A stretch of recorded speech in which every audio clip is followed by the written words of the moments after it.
Osinachi's life was shaped by pain, perseverance, and an unyielding desire to create meaning out of chaos. Born and raised in the small village of Abangu, she grew up in a modest home with her parents. Her father, a respected school teacher, and her mother, Mama Osi, were her world. Though they lived simply, their home was filled with laughter and love. But when Osinachi was just 10 years old, her father fell gravely ill. His sickness lingered for years, draining the family's modest savings. Mama Osi juggled multiple jobs, farming, petty trading, and sewing just to keep food on the table and her husband's treatment going. Despite their best efforts, Osinachi's father passed away when she was just 14, leaving behind a mountain of debts and a family shattered by grief. Life became a relentless struggle. Mama Osi was determined to ensure Osinachi continued her education, but the burden of poverty weighed heavily on them. There were nights when they had nothing but water for dinner, and mornings when Osinachi went to school barefoot because they couldn't afford new shoes. Through it all, Mama Osi remained a beacon of light and wisdom. Osi, no matter how hard life gets, listen to people, she would say. You will learn more from their struggles than you will from your own. These words became Osinachi's guiding principle, even when her circumstances tested her resolve. By the time Osinachi finished secondary school, she knew furthering education was out of reach. Instead, she decided to help her mother by setting up a small listening booth in the village. Inspired by her mother's teachings, she painted a wooden sign that read, "I listen, I don't judge." At first, the villagers thought she was crazy. Ha! Who will pay to talk to somebody? They mocked. But curiosity soon drew people in. Her first client was a young woman who confessed to stealing her employer's money to pay for her sick child's medication. Osinachi didn't scold her or offer advice. She simply listened. The woman left in tears, thanking Osinachi for letting her unburden herself. Word spread quickly, and soon Osinachi's booth became a hub for secrets. People came to her with confessions, dilemmas, and burdens too heavy to carry alone. She charged a small fee for her time, enough to support her mother and keep the business running. One day, her friend Kosi came around, seeing people stand in line just to be listened to. She waited for hours. After, she screamed, "Wow, Osinachi, this your listening booth is doing so well, even in the village. I wonder what will happen if you go to the city." 2 years later, tragedy struck again. Mama Osi was found dead by the roadside on a very rainy night. Her body was brutally injured. The villagers speculated endlessly, but no one knew the cause of her death. Was it an accident? Did she have an attack? Armed robbery? The lack of answers tormented Osinachi, and she vowed to uncover the truth and bring her mother's killers to justice. "Mama, I will find your killers, I promise." But first, she needed a fresh start, far from the torment and pain she was used to in the village. With money saved from her business and donations from well-wishers, Osinachi moved to the city of Umuahia, following her friend's advice. There, she opened a larger, more professional office for her listening services. The city welcomed her, and her clientele expanded rapidly. Osinachi heard stories that defied her belief. A young man tearfully confessed to betraying his best friend in a moment of jealousy. "I was just upset about his success. I don't know what came over me. I've lost everything because of my actions," he lamented. A woman admitted to ruining her cousin's wedding out of spite. "It felt good at the time, but now I can't face her. I can't even face my family," she whispered. A trader shared how he tricked his business partner into bankruptcy just to take over their business. Each story was more shocking than the last, but Osinachi remained steadfast. She listened without flinching, without judging, offering only the solace of her silence. One rainy afternoon, a man named Eze walked into her office. He was tall and broad-shouldered, but his hunched posture and downcast eyes betrayed his guilt. Osinachi noticed his trembling hands as he sat down. "I don't know where else to go to," Eze began, his voice shaky. "I need to get something off my chest." Osinachi nodded, urging him to continue. "A few months ago, I went to a friend's traditional marriage in a village called Abango," he said. "It was late when I left, and it was raining heavily that day. I was speeding because I wanted to get home, and then I hit someone, an old woman. I panicked and drove off. I didn't stop to check if she was alive or dead. I just ran." Osinachi froze. Her heart pounded as Eze described the location of the incident, the exact spot where her mother's body had been found. The timeline matched perfectly. "I've been carrying the guilt ever since," Eze continued, his voice breaking. "I hear her screams in my dream. I can't take it anymore." Osinachi's hands trembled beneath the desk. This was the moment she had been waiting for. The killer, her mother's killer, was sitting right in front of her. As Eze spoke, Osinachi's mind raced. Should she call the police and report him immediately, fulfilling her vow to bring her mother's killer to justice? Or should she honor her professional promise to listen without judgment? Eze had no idea who Osinachi was or how deeply his confession had cut. He continued to plead for forgiveness, oblivious to the storm brewing inside her. Osinachi excused herself and stepped into the adjoining room, where she gripped the edge of the sink, her emotions threatening to overwhelm her. She stared at her reflection in the mirror, tears streaming down her face. This was the moment she had been waiting for, but it wasn't as simple as she had imagined. The next day, Osinachi decided to confront Eze directly. She invited him back to her office, her voice steady but cold. "Do you remember the woman you hit?" she asked. "No," Eze admitted. "It was rainy and the roads were not clear. I didn't even see her face." Osinachi's eyes filled with tears. "That woman was my mother." Eze staggered backwards, his face pale with shock. "Oh my God, I didn't know," he whispered, falling to his knees. Osinachi stood frozen, torn between two impossible choices.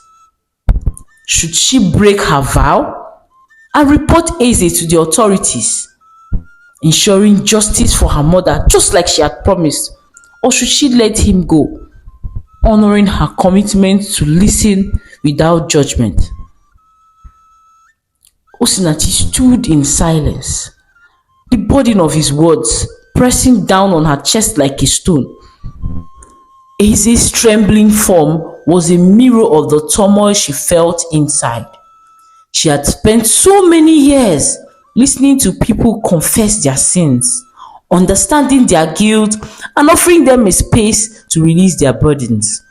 But now, the very thing she had been running from, the truth about her mother's death, was standing in front of her, dressed in remorse and terror. Eze's tears mingled with his words. I didn't know it was her. I'm so sorry. I can't live with myself. Please, forgive me." Osinachi closed her eyes, The memory of her mother's death rushing back, the confusion, the unanswered questions, the grief. She thought of her mother's strength, her unwavering belief in listening, in understanding, in not rushing to judgment. No matter how hard life gets, listen to people, her mother had said. You will learn more from the struggles than you will from your own. Osinachi took a deep breath, her voice trembling as she spoke. Eze, you've done something unforgivable. My mother was everything to me. Losing her broke me in ways you can't even imagine. Eze began to weep. He knelt down in her office begging. I will turn myself in, he stammered. Just tell me what to do. I deserve whatever punishment comes my way. She walked to the window, looking out to the sky, her thoughts racing in different directions. But through the noise, a voice, quiet yet resolute, spoke in her mind. You listen, you don't judge. Adora turned back to Eze, who was still kneeling on the floor, eyes wide with fear and regret. She took a deep breath, steadied herself. Eze, she said softly, her voice unwavering. You have confessed. You're truly sorry, and I can see the pain you carry. But that doesn't erase what happened. My mother is gone, and nothing on earth can bring her back. I'll never forget her or what happened to her. Eze looked up, his eyes desperate. Please now, please, I will do anything. Just tell me what you want me to do. I'll make it right. I've lived my life by a simple principle, Eze. I listen, I don't judge. But sometimes life doesn't give us the luxury of easy answers. And right now, I can't decide what's right for you. You need to make that decision. She took out a piece of paper, scribbling something on it. He handed it to Eze. The paper bore the direction of the nearest police station. There, confess everything. Tell them what you've told me. I'll be your witness if necessary, but you have to take the responsibility for your actions. Eze stared at the note, his mind racing. You don't have to go. The choice is yours, but I'm sure you'd feel better if you do the right thing. Osinachi turned away, her heart pounding in her chest. She didn't know if that was the right choice, but it was the only thing that felt true to the woman her mother had raised her to be. Compassion was not about absolution. It was confronting the truth no matter how painful and allowing people to make amends in their own way.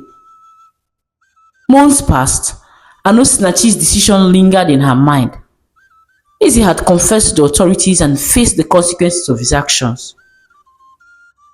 Osinachi's life too began to heal. Her listening booth in Umuahia continued to thrive, but now it wasn't just a space for others to unburden themselves. It had become her own sanctuary, where she could find the strength to face the pain of her past without judgment. After Eze turned himself in, the court sentenced him to 2 years in prison for manslaughter. During the trial, Eze had taken full responsibility for his actions, refusing to contest the charges. The judge acknowledged his remorse but emphasized that justice had to be served. Osinachi followed the case from a distance. She attended the trial, sitting quietly in the gallery, her emotions in turmoil. Part of her was relieved to see her mother's killer face justice, but another part of her was surprised by Eze's humility and genuine remorse. He looked nothing like the monster she had imagined. During his time in prison, Eze began writing letters to Osinachi. The first one arrived a few weeks after his sentencing. Osinachi, I don't know if you ever read this, but I want you to know how deeply sorry I am. I know my words can't bring your mother back or undo the pain I've caused. But if there is anything I can do to make amends, I will do it. You deserve more than an apology. You deserve peace. At first, Osinachi didn't respond. She stored the letters in a drawer unopened. But as months passed, curiosity got the better of her. She began reading them, one by one. Each letter was filled with raw honesty, guilt, and a desire to atone. Slowly, against her better judgment, she began to reply.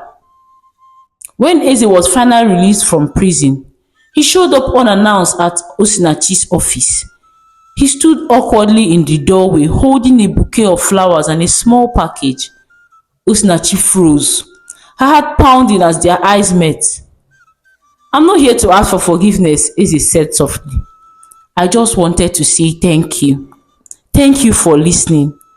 Thank you for giving me a chance to do the right thing." Osinachi didn't know what to say. Eze placed the flowers and the package on her desk. "This is for you, and if there's anything you ever need, I'm here." Over the next few months, Eze made it his mission to help Osinachi in any way he could. He sent her gifts, sometimes extravagant, sometimes simple, but always very thoughtful. He offered financial support for her foundation, helped renovate her office, and even donated to local causes in her mother's name. At first, Osinachi was skeptical. She saw his actions as a desperate attempt to assuage his guilt. But over time, she began to see a different side of him. A man who was genuinely trying to make up for his mistakes, not just to her but to the world. One rainy evening, Eze showed up at Osinachi's doorstep with an umbrella and a steaming bowl of pepper soup. "You looked tired the last time I saw you," he said with a shy smile. "I thought you might need this." Osinachi hesitated, but she invited him in. Over dinner, they talked about her mother, his time in prison, and the weight of their shared history. For the first time, Osinachi saw Eze not as the man who had taken her mother's life, but as someone struggling to find redemption. Their meeting became more frequent. Eze's sincerity began to chip away at the walls Osinachi had built around her heart. Slowly, she found herself smiling when he was around, her pain softening into something she couldn't quite name. If you're enjoying this story, please take a moment to like and comment below. Your feedback means a lot to me. Your comments inspire me to keep creating more stories that will entertain, inspire, and delight you. And it's totally free. Please like and comment on this video now. Thank you. Months turned into a year, and Osinachi realized her feelings for Eze had changed. She fought against it, questioning her sanity. How could she, Osinachi, the orphaned girl who had sworn vengeance, fall in love with a man responsible for her mother's death? Eze too seemed conflicted. One evening, he finally confessed. "Osinachi, I don't know how to say this, but I love you. I know I don't deserve you, and I would never ask for your forgiveness, but if you give me a chance, I'll spend the rest of my life making you happy." Osinachi was stunned.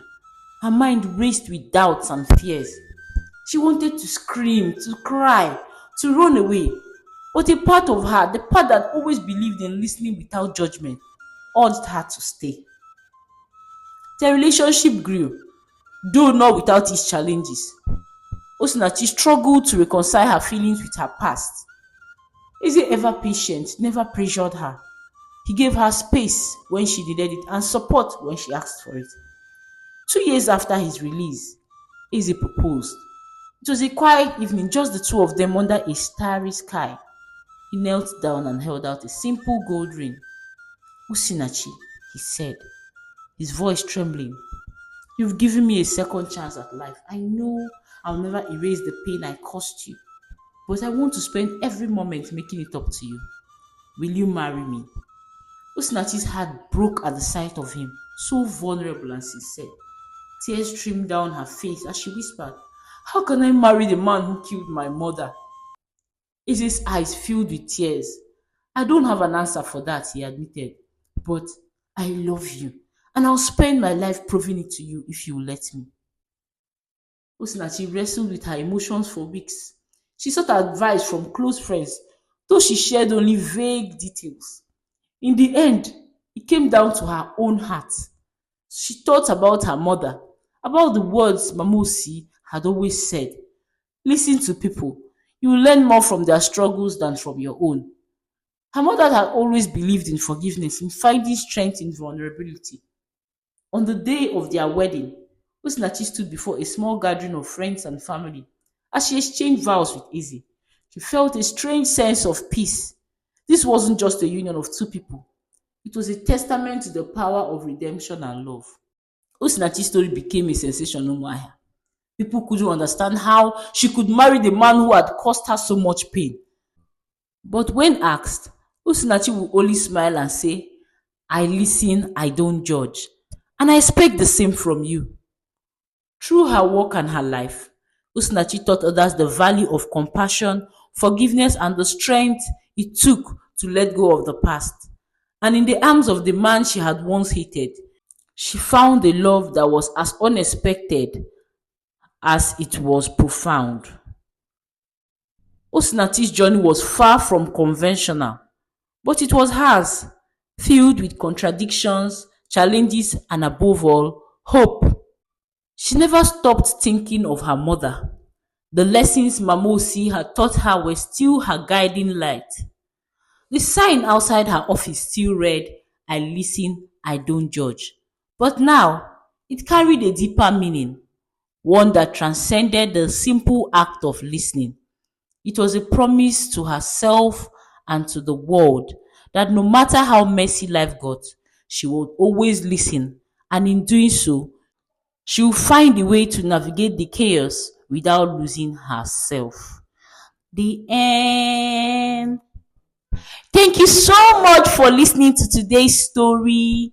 Osinachi's journey teaches us two powerful lessons. The power of listening. Sometimes the most healing thing we can do for others is simply listening to them without judgment. Osinachi's ability to create a space for people to unburden themselves shows how listening can change lives.